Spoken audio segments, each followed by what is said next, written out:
नमस्कार दोस्तों, आज हम एक नई यूनिट की शुरुआत करते हैं। लेसन नंबर है 9, कोऑर्डिनेशन कंपाउंड या कॉम्प्लेक्स कंपाउंड, जिसे हम कहते हैं उपसह संयोजक यौगिक। कोऑर्डिनेशन कंपाउंड या उपसह संयोजक यौगिक, संकुल यौगिक या जटिल यौगिक। तो देखो, उपसह संयोजक यौगिक किसे कहते हैं, इसको पढ़ने से पहले हमें ये पता होना चाहिए कि साल्ट कौन कौन से होते हैं, साल्ट कितने प्रकार के होते हैं, लवण कितने प्रकार के होते हैं। तो सबसे पहले हम बात करें साल्ट की, लवण की, यानी अम्ल और क्षारकीय अभिक्रिया से प्राप्त उत्पाद को हम साल्ट कहते हैं, लवण कहते हैं। कोई भी ऐसा यौगिक जो अम्ल और क्षार की अभिक्रिया से बना हो उसे हम साल्ट कहते हैं। ऐसे यौगिक जो अम्ल और क्षार की अभिक्रिया से बने हो उन्हें हम साल्ट कहते हैं। ऐसे यौगिक जो अम्ल और क्षार के अभिक्रिया से प्राप्त होते हैं उनको हम लवण कहते हैं। लवण दो प्रकार के होते हैं। लवण कितने प्रकार के होते हैं? दो प्रकार के। लवण दो प्रकार के होते हैं। एक तो होता है सिंपल साल्ट या साधारण लवण, साधारण लवण, और दूसरा होता है एडिशन साल्ट या योगात्मक लवण। ठीक है, लवण दो प्रकार के होते हैं। एक तो होता है साधारण लवण और दूसरा होता है योगात्मक लवण। इस लेसन के अंदर हम पढ़ेंगे केवल और केवल योगात्मक लवणों के बारे में। योगात्मक लवणों को भी दो भागों में डिवाइड किया है। एक तो होता है द्विक लवण और एक होता है संकुल लवण या उपसह संयोजक यौगिक। तो इस लेसन के अंदर हम केवल और केवल पढ़ेंगे उपसह संयोजक यौगिकों के बारे में। उपसह संयोजक यौगिक, उपसह संयोजक यौगिक। और दूसरा प्रकार होता है द्विक लवण, द्विक लवण। तो इस लेसन में हम केवल और केवल पढ़ेंगे उपसह संयोजक यौगिक। ठीक है, सबसे पहले हम बात करें फादर ऑफ कोऑर्डिनेशन केमिस्ट्री, यानी उपसह संयोजक रसायन का जनक किसे कहते हैं। फादर ऑफ कोऑर्डिनेशन केमिस्ट्री का जनक, उपसह संयोजक यौगिकों का जनक है अल्फ्रेड वर्नर। अल्फ्रेड वर्नर को उपसह संयोजक रसायन का जनक कहा जाता है। इसके अंदर सबसे पहले हमने शुरुआत की है साल्ट की, यानी लवण की। तो लवण किसे कहेंगे हम? अम्ल क्षार की अभिक्रिया से प्राप्त उत्पाद को लवण कहते हैं। अगर हम लवण के प्रकार की बात करें तो लवण दो प्रकार के होते हैं। एक तो होता है सिंपल साल्ट या साधारण लवण और दूसरा होता है एडिशन साल्ट या योगात्मक लवण। योगात्मक लवणों के अंदर सबसे पहले हम लेते हैं उपसह संयोजक यौगिक और फिर पढ़ते हैं द्विक लवण। तो इस लेसन के अंदर हम पढ़ने जा रहे हैं उपसह संयोजक यौगिक। उपसह संयोजक यौगिकों की शुरुआत करने से पहले हमें साधारण लवण और द्विक लवण के बारे में भी थोड़ी जानकारी होना चाहिए। तो सिर्फ सबसे पहले हम बात करते हैं साधारण लवण की। साधारण लवण किसे कहते हैं? साधारण लवण की बात करें तो अम्ल क्षार की अभिक्रिया से बने लवण जिनमें एक ही प्रकार का तो धनायन हो और एक ही प्रकार का ऋणायन हो उसे हम साधारण लवण कहते हैं। ऐसे लवण जिनमें एक ही प्रकार का धनायन और एक ही प्रकार का ऋणायन होता है उसे हम साधारण लवण कहते हैं। तो सबसे पहले हम बात करें साधारण लवण की, सिंपल साल्ट की। साधारण लवण किसे कहेंगे? साधारण लवण, सिंपल साल्ट, यानी ऐसे लवण जिनमें एक प्रकार का धनायन और एक ही प्रकार का ऋणायन होता है उसे हम सिंपल साल्ट कहते हैं। और ये अम्ल क्षार की रिएक्शन के द्वारा प्राप्त होते हैं। जैसे हम बात करें हाइड्रोक्लोरिक अम्ल HCl लिया, दूसरा हमने सोडियम हाइड्रोक्साइड NaOH लिया। अम्ल और क्षार की क्रिया से लवण और जल का निर्माण होता है। NaCl भी बन गया और H2O भी बन गया। तो इस NaCl को हम सिंपल साल्ट कहेंगे। NaCl को सिंपल साल्ट कहते हैं क्योंकि इसमें सोडियम और क्लोराइड यानी एक ही प्रकार का तो नेगेटिव आयन है और एक ही प्रकार का पॉजिटिव आयन होता है। साधारण लवण होते हैं वो जलीय विलयन में अपने संपूर्ण आयनों का परीक्षण देते हैं। अगर सिंपल साल्ट को हम पानी के अंदर मिलाते हैं तो पानी के अंदर मिलने के पश्चात इस साल्ट में, इस लवण में जितने भी आयन होते हैं वो स्वतंत्र हो जाते हैं, इसीलिए इसको सिंपल यानी सरल साधारण लवण कहते हैं। और हम बात करें जैसे कैल्शियम क्लोराइड है, कैल्शियम क्लोराइड की बात करें तो इसमें एक ही तो पॉजिटिव आयन है कैल्शियम और एक ही प्रकार की क्लोराइड आयन है। तो ऐसे साल्ट जिनमें एक पॉजिटिव आयन हो एक नेगेटिव आयन हो उन्हें हम साधारण लवण कहते हैं, सिंपल साल्ट कहते हैं। और साधारण लवण होते हैं वो जलीय विलयन में अपने संपूर्ण आयनों का परीक्षण देते हैं।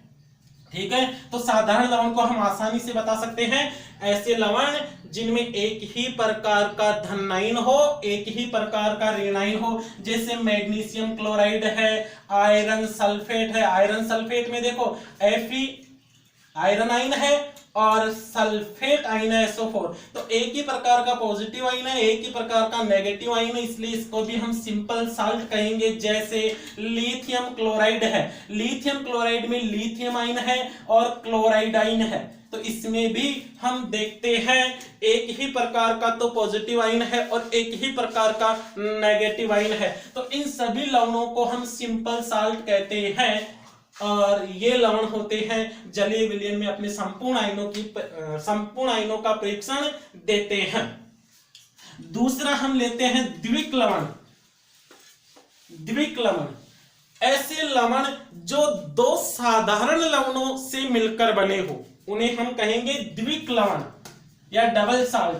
द्विक लवण, द्विक लवण, डबल साल्ट ऐसे लवण जो दो साधारण लवणों से मिलकर बने हो उन्हें हम द्विक लवण कहते हैं। ऐसे लवण जो दो साधारण लवणों से मिलकर बनते हैं यानी दो प्रकार के लवण होंगे तो उन्हें हम द्विक लवण कहते हैं। जैसे हम एग्जाम्पल की बात करें, एक बात करते हैं द्विक लवण की, ऐसे लवण जो दो साधारण लवणों से मिलकर बने हो, ऐसे लवण जिसमें दो साधारण लवणों का क्रिस्टलीकरण होता हो, यानी दो साधारण लवण मिलकर अगर किसी एक ही लवण का निर्माण करते हैं तो उसे हम द्विक लवण कहते हैं। जैसे एग्जाम्पल लेते हैं, हमने एग्जाम्पल लिया K2SO4 पोटेशियम सल्फेट, के को पोटेशियम कहेंगे, सल्फेट नेगेटिव आयन है, ये एक सिंपल साल्ट है, साधारण लवण है, इसके अंदर पोटेशियम और सल्फेट दो ही प्रकार के आयन हैं।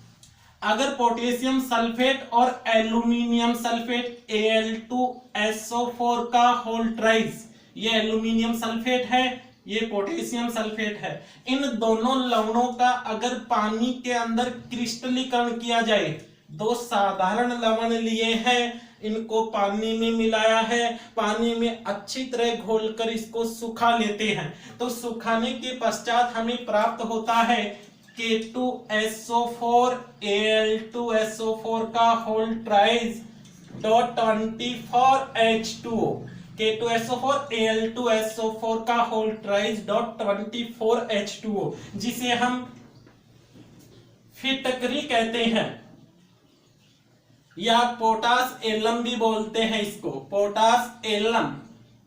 ठीक है, तो फिटकरी एक द्विक लवण है, फिटकरी एक द्विक लवण है क्योंकि इसमें दो प्रकार के लवणों का समावेश है, यानी दो प्रकार के लवणों से मिलकर फिटकरी का निर्माण होता है। और द्विक लवण भी जलीय विलयन में अपनी संपूर्ण आयनों का परीक्षण देते हैं। अगर हम इस फिटकरी को पानी के अंदर मिलाते हैं तो फिटकरी भी जल के अंदर अपने संपूर्ण आयनों का परीक्षण देती है। अगर फिटकरी को पानी के अंदर मिलाएंगे तो पानी के अंदर ये दो तो पोटेशियम आयन के दो है ना, और दो ही एल्यूमिनियम आयन, एल्यूमिनियम आयन तथा 4 सल्फेट आयन, 3 तो एल्यूमिनियम के साथ है और एक पोटेशियम के साथ, तो 4 सल्फेट आयन बना लेती है। यानी अगर फिटकरी को पानी के अंदर मिलाते हैं तो साधारण लवणों की तरह फिटकरी में भी जितने आयन होते हैं वो सारे आयन होते हैं आयनित हो जाते हैं, यानी ये सारे आयन टुकड़ों में टूट जाते हैं। जैसे पोटेशियम अलग हो जाएगा, सल्फेट अलग हो जाएगा, एल्यूमिनियम भी अलग हो जाता है। तो ऐसे लवणों को हम द्विक लवण कहते हैं। एक बार फिर से ध्यान देना, वे लवण जो दो साधारण लवणों से मिलकर बनते हैं, दो साधारण लवणों से मिलकर बनते हैं तथा जलीय विलयन में अपने संपूर्ण आयनों का परीक्षण देते हैं, द्विक लवण कहलाते हैं। जलीय विलयन में अपने संपूर्ण आयनों का परीक्षण देते हैं, द्विक लवण कहलाते हैं। जैसे हमने अभी पोटासियम यानी फिटकरी की बात की, तो फिटकरी है ये दो साधारण लवणों से मिलकर बनी है और जलीय विलयन में अगर हम इसको मिलाते हैं, जल के अंदर फिटकरी को डालते हैं तो पोटेशियम, एल्यूमिनियम और सल्फेट आयनों के अंदर टूट जाती है, इसलिए फिटकरी को हम द्विक लवण कहते हैं। अगर दूसरा एग्जाम्पल देखें हम तो मोहर लवण, मोहर लवण जिसको कहते हैं ferrous ammonium sulphate, ferrous ammonium sulphate मोहर लवण। अगर फेरस अमोनियम सल्फेट की बात करें तो FeSO4 फेरस सल्फेट और NH4 का whole twice SO4 ammonium sulphate. Ferrous sulphate और अमोनियम सल्फेट ये दो साधारण लवण है और इन दोनों साधारण लवणों के संयोग से अगर इन दोनों साधारण लवणों को पानी के अंदर मिलाकर इसका भी हम क्रिस्टलीकरण करते हैं, इसको भी हम ठोस में कन्वर्ट कर लेते हैं पानी के अंदर घोलकर, तो ये निर्माण करता है FeSO4 NH4 का होल ट्वाइज SO4.6H2O, यानी इसको हम कहते हैं मोहर लवण फेरस अमोनियम सल्फेट, जो कि प्रैक्टिकल केमिस्ट्री के अंदर बहुत ही महत्वपूर्ण यौगिक है, क्योंकि इसकी सहायता से हम जैसे KMnO4, पोटेशियम परमैंगनेट, इनकी सांद्रताएं ज्ञात करते हैं। मोहर लवण है ये, मोहर लवण भी कहते हैं इसको, मोहर लवण भी कहते हैं, फेरस अमोनियम सल्फेट के नाम से भी जाना जाता है। फेरस Fe, अमोनियम NH4 और दोनों के अंदर कॉमन आयन होता है सल्फेट। याद रखना द्विक लवणों के अंदर जो द्विक लवण होते हैं उनमें नेगेटिव आयन होता है, वो कॉमन होता है। जैसे अभी हमने फिटकरी के अंदर भी देखा था, पोटेशियम के साथ भी सल्फेट था, एल्यूमिनियम के साथ भी सल्फेट था। तो द्विक लवणों के अंदर जो नेगेटिव आयन होगा वो कॉमन होगा, जो मतलब पहले पॉजिटिव आयन के साथ सल्फेट है, दूसरे पॉजिटिव आयन के साथ भी सल्फेट है। इसी प्रकार से मोहर लवण के अंदर अगर हम देखें, मोहर लवण के अंदर अगर हम देखें तो सल्फेट है फेरस के साथ भी और अमोनियम के साथ भी सल्फेट है। तो जो नेगेटिव आयन होता है द्विक लवणों के अंदर कॉमन होता है। इसी प्रकार तीसरा एग्जाम्पल हम देखें, याद रखना मोहर लवण, मोहर लवण को भी अगर पानी के अंदर मिलाते हो तो ये आयरन Fe2+, अमोनियम NH4+ और सल्फेट SO4 नेगेटिव, यानी ये भी जलीय विलयन में अपने संपूर्ण आयनों का परीक्षण देते हैं। भाई द्विक लवण की बात ही हमने ये कही है कि ऐसे लवण जो दो साधारण लवणों से मिलकर बने हो, ऐसे लवण जो दो साधारण लवणों से मिलकर बने हो और जलीय विलयन में अपने संपूर्ण आयनों का परीक्षण देते हो, द्विक लवण कहलाते हैं। तीसरा एग्जाम्पल और देखिए, कार्नेलाइट, कार्नेलाइट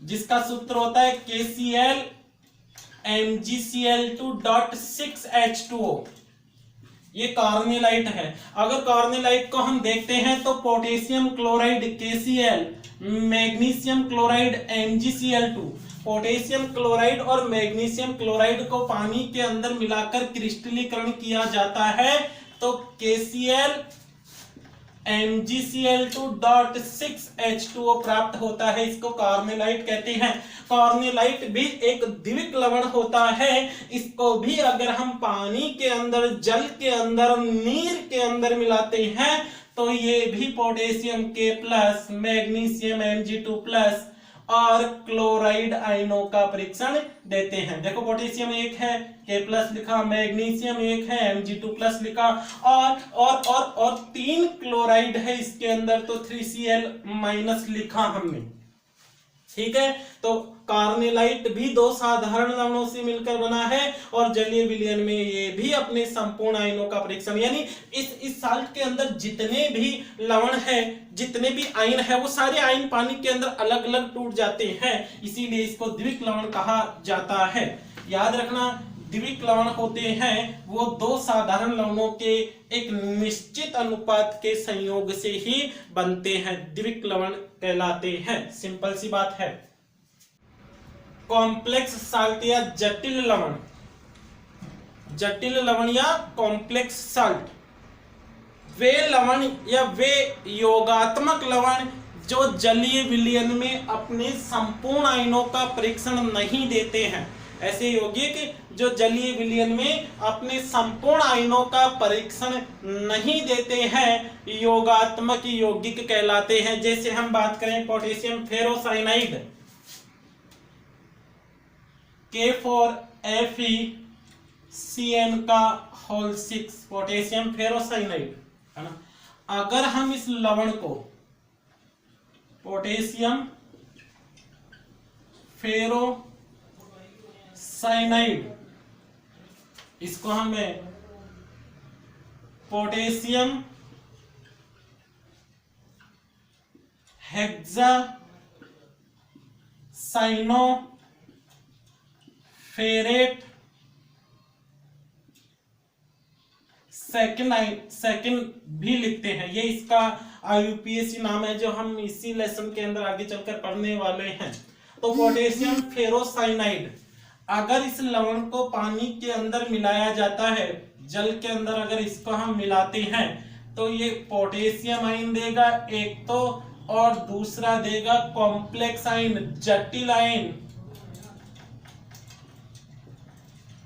एक तो सिंपल आयन देगा भाई, बड़े कोष्टक में जो आता है वो कॉम्प्लेक्स को दर्शाता है, जो बड़े कोष्टक में आता है वो आयनित नहीं होता, इसको संकुल आयन कहेंगे, संकुल आयन। ठीक है, इसको हम कहेंगे संकुल आयन, जबकि ये तो सरल आयन है, सरल आयन, संकुल आयन है, और दूसरा है सरल आयन। ठीक है, तो पोटेशियम फेरोसाइनाइड है एक जटिल लवण है, और इसी लवण को हम कहते हैं उपसह संयोजक यौगिक। वे योगात्मक लवण या योगात्मक यौगिक जो दो साधारण लवणों से मिलकर बनते हैं, लेकिन जलीय विलयन में अपने संपूर्ण आयनों का परीक्षण नहीं देते हैं। ऐसे यौगिक जो दो यौगिकों से मिलकर बनते हैं, लेकिन जलीय विलयन में अपने संपूर्ण आयनों का परीक्षण नहीं देते हैं, बल्कि संकुल आयन या जटिल आयन देते हैं। संकुल यौगिक या कॉम्प्लेक्स कंपाउंड या कोऑर्डिनेशन कंपाउंड कहलाते हैं। ठीक है, ऐसे यौगिक जो दो साधारण, अगर पोटेशियम फेरोसाइनाइड की ही बात करें तो पोटेशियम फेरोसाइनाइड होता है वो FeCN2,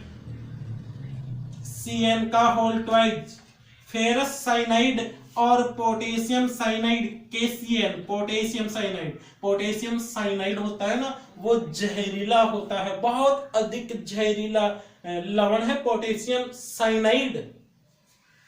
अगर फेरस साइनाइड और पोटेशियम साइनाइड की रिएक्शन होती है, दो लवण है ये, इन दोनों की रिएक्शन होती है तो ही बनता है K4FeCN6, है ना। पोटेशियम फेरोसाइनाइड का निर्माण होता है पोटेशियम साइनाइड और फेरस साइनाइड और पोटेशियम साइनाइड से। अब ऐसे लवण जो दो साधारण लवणों से, यानी इससे और इससे मिलकर बना है, ये लवण दो साधारण लवणों से मिलकर बना है, लेकिन पानी के अंदर इसको मिलाएंगे तो ये पानी के अंदर अपने संपूर्ण आयनों का परीक्षण नहीं देते हैं। कहने का मतलब जो आयरन है और साइनाइड है, ये कोऑर्डिनेट बॉन्ड के द्वारा उप सह संयोजक बंध के द्वारा बंधे रहते हैं और उप सह संयोजक बंध के द्वारा बंधे होने के कारण ही ये पानी के अंदर आयनों में नहीं टूट पाते हैं, यानी ये ऐसे के ऐसे ही रहते हैं, जटिल आयन के रूप में ही रहते हैं। इसीलिए तो इनको जटिल लवण कहते हैं, कॉम्प्लेक्स कंपाउंड कहते हैं, उप सह संयोजक यौगिक कहते हैं। ठीक है, तो आराम से बता सकते हैं द्विक लवण और उपसह संयोजक लवण कौन कौन से होते हैं। उपसह संयोजक लवण क्लियर हो गया है कि ऐसे लवण जो दो साधारण लवणों से मिलकर बनते हैं लेकिन जलीय विलयन में अपने संपूर्ण आयनों का परीक्षण नहीं देते हैं, उन्हें हम द्विक लवण कहते हैं। जैसे एक और एक एग्जांपल देखें हम,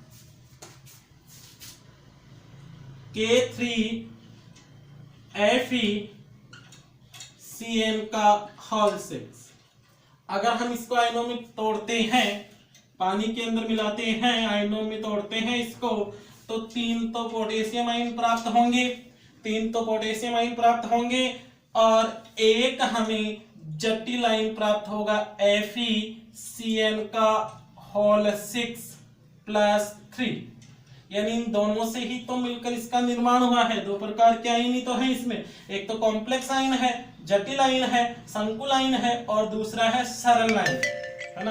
तो ऐसे लवण जो दो साधारण लवणों से मिलकर बनते हो लेकिन जलीय विलयन में संपूर्ण आयनों का परीक्षण नहीं देते हो, कॉम्प्लेक्स कंपाउंड या उपसह संयोजक यौगिक कहलाते हैं। लवण, द्विक लवण और संकुल यौगिक में अंतर देखें। ये 2017 के अंदर बोर्ड के एग्जाम में पूछा गया क्वेश्चन है। द्विक लवण और संकुल लवण के अंदर 2018 में और 17 में 2 बार ये क्वेश्चन कंटिन्यू पूछा गया है। द्विक लवण और संकुल यौगिक में अंतर क्या है? तो द्विक लवण और संकुल यौगिक या संकुल लवण या उपसह संयोजक यौगिक, इसको हम उपसह संयोजक यौगिक भी कहते हैं, है ना। तो द्विक लवण वे लवण होते हैं जो जलीय विलयन में अपने संपूर्ण आयनों का परीक्षण देते हैं। द्विक लवण हम उन लवणों को कहते हैं जो जलीय विलयन में अपने संपूर्ण आयनों का परीक्षण देते हैं। अभी हमने बात की थी फिटकरी की, तो फिटकरी की बात की थी, तो फिटकरी होती है वो जल के अंदर K+ आयन भी देगी, एल्यूमिनियम आयन भी देगी और सल्फेट आयन भी देगी। तो द्विक लवण होते हैं वो जलीय विलयन में अपने संपूर्ण आयनों का परीक्षण देते हैं, जबकि उपसह संयोजक यौगिक या कॉम्प्लेक्स कंपाउंड या कोऑर्डिनेशन कंपाउंड की बात करें हम, तो ये संपूर्ण आयनों का परीक्षण नहीं देते, बल्कि क्या देते हैं, जटिल आयन देते हैं। जैसे अभी पोटेशियम फेरोसाइनाइड के बारे में हमने पढ़ा था, ये एक तो सिंपल आयन दे देगा, लेकिन और देखेंगे इसके आयनों की बात करेंगे तो पोटेशियम साइनाइड K+ दे देगा और ये देगा 4-, यानी एक तो सिंपल आयन देगा और दूसरा जटिल आयन देता है। तो फर्स्ट अंतर क्लियर हो गया है कि द्विक लवण होते हैं वो जलीय विलयन में अपने संपूर्ण आयनों का परीक्षण देते हैं, जबकि संकुल यौगिक होते हैं वो जलीय विलयन में संपूर्ण आयनों का परीक्षण नहीं देते हैं, बल्कि जटिल आयन देते हैं। अगर द्विक लवण की और बात करें तो द्विक लवण का अस्तित्व केवल और केवल ठोस अवस्था में होता है। पानी के अंदर अगर हम इसको मिला देते हैं तो इस द्विक लवण का कोई अस्तित्व नहीं होता है, जबकि संकुल यौगिक होता है उसका द्रव और ठोस दोनों अवस्थाओं के अंदर ही अस्तित्व रहता है। भाई द्विक लवण को पानी में मिलाएंगे तो ये तो सारे आयनों में टूट गया, इसका तो कोई अस्तित्व ही नहीं बचा।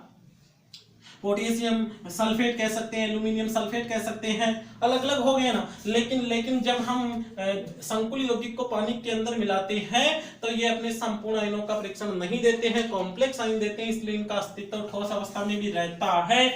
और द्विक लवण की प्रकृति होती है वो आयनिक होती है, आयनिक प्रकृति के कारण ही तो ये जलीय विलयन में अपने संपूर्ण आयनों में टूट जाते हैं, संपूर्ण आयनों का परीक्षण देते हैं। जबकि संकुल यौगिकों की बात करते हैं तो संकुल यौगिकों की प्रकृति होती है वो उपसह संयोजक होती है, यानी इनके अंदर उपसह संयोजक बंध पाया जाता है। उपसह संयोजक बंध होने के कारण ही ये अपने संपूर्ण आयनों को नहीं छोड़ते हैं, संपूर्ण आयनों में नहीं टूटते हैं, जबकि द्विक लवण होते हैं वो संपूर्ण आयनों में टूट जाते हैं। तो दोस्तों आज जो लेक्चर पढ़ा हमने, इसके अंदर से सिंपल सी परिभाषाएं पूछी जाती है कि द्विक लवण क्या होता है, संकुल यौगिक क्या होता है, साधारण लवण किसे कहते हैं, द्विक लवण के कोई उदाहरण बताइए, साधारण लवण का उदाहरण बताइए, फिटकरी का सूत्र लिखिए, फिटकरी के अंदर कितने प्रकार के आयन होते हैं। तो इस प्रकार के क्वेश्चन पूछे जाते हैं। आगे हम पढ़ेंगे उपसह संयोजक यौगिकों से संबंधित कुछ परिभाषाएं होती है, उपसह संयोजक यौगिकों से रिलेटिव कुछ परिभाषाएं, है ना, उनको हम पढ़ेंगे नेक्स्ट लेक्चर में। Thank you.